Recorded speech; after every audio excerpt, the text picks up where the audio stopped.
Hi students. Yesterday we discussed about the structure of digestive system. Now we are going to start about the mechanism of digestion.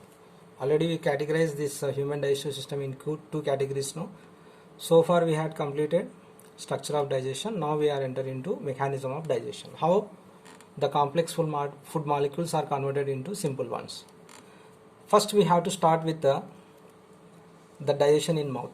We already discussed that three parts are involving there in the buccal cavity, but the tongue, teeth and three pairs of salivary glands.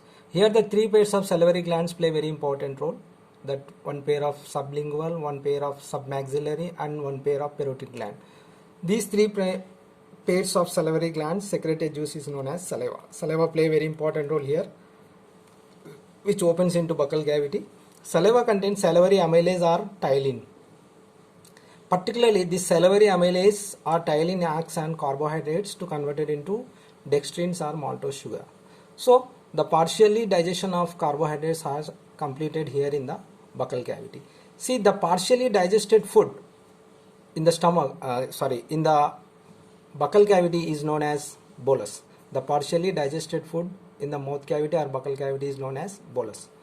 So this bolus enter into the stomach through esophagus.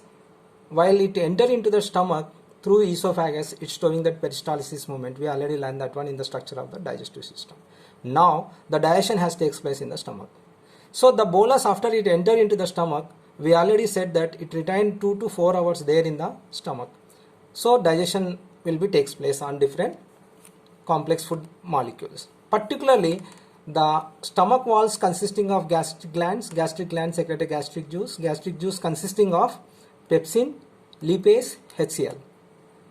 Particularly pepsin and lipase, when they released from gastric juice at the time they are in inactive stage. Simply we call these enzymes in inactive stage pepsinogen, and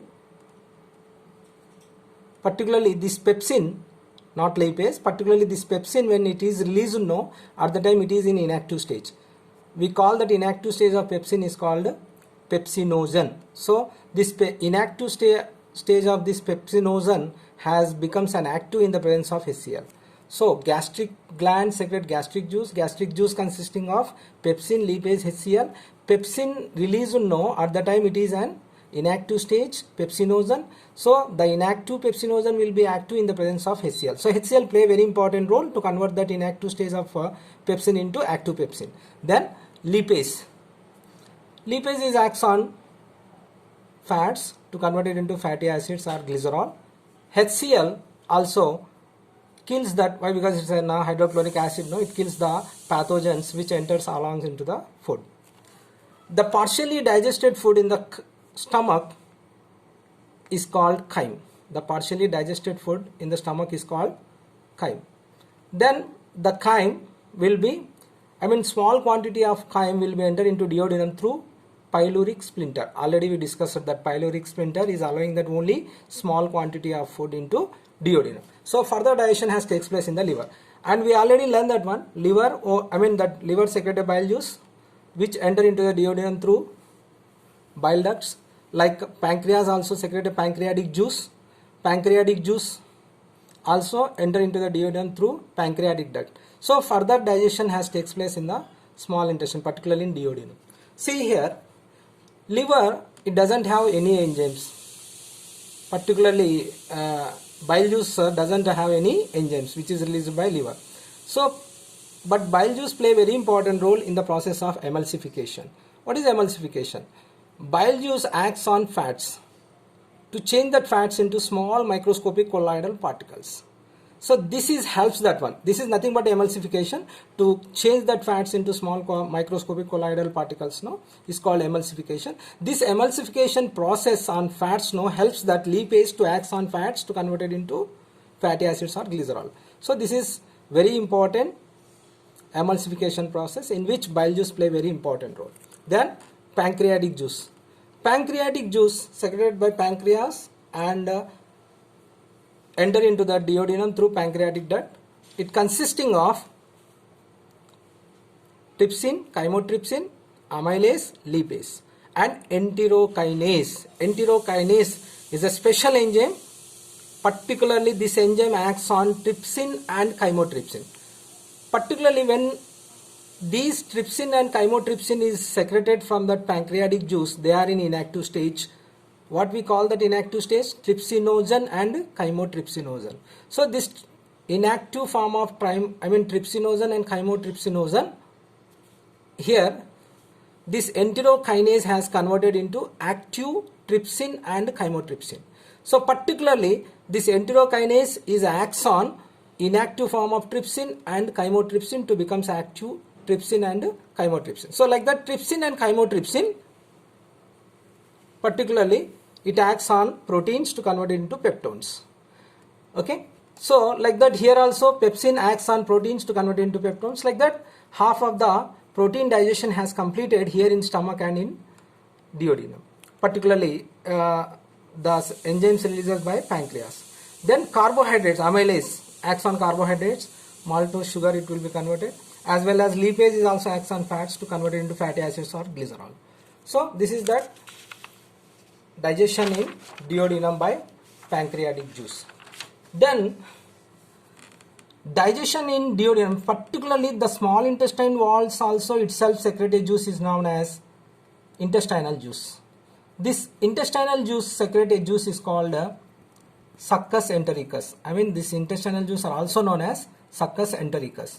It also releases some enzymes into duodenum, particularly in small intestine: peptidase, lactase, sucrase, nucleotidase, nucleosidase.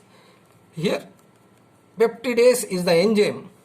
Half of the protein digestion has completed there in the stomach and pepsin released by pancreatic juice. Here the peptidase is acts on peptones, then it will be converted into amino acids. So particularly proteins are made up of with amino acids. So protein digestion has totally completed here in the small intestine. So peptidase is acts on peptones to convert it into amino acids. Like that, lactase, if any, that lactose is a milk sugar, on which lactase is enzyme acts on lactose to convert it into glucose. So like that, sucrase, cane sugar, sucrose is the cane sugar which acts on sucrase to convert it into glucose. So like that, here further simple carbohydrates and complex carbohydrates, complex carbohydrates are converted into simple carbohydrates. So carbohydrate digestion also will be completed here in the small intestine, and nucleosidase and nucleotidase are also complete the digestion of nucleic acids. So total digestion means carbohydrates are converted into glucose, and proteins are converted into amino acids, then fats are converted into fatty acids or glycerol has completed here in the small intestine. After digestion of this food completely in small intestine, particularly the walls of the small intestine made up of numerous finger-like projections are present in the inner walls of the small intestine are called villis.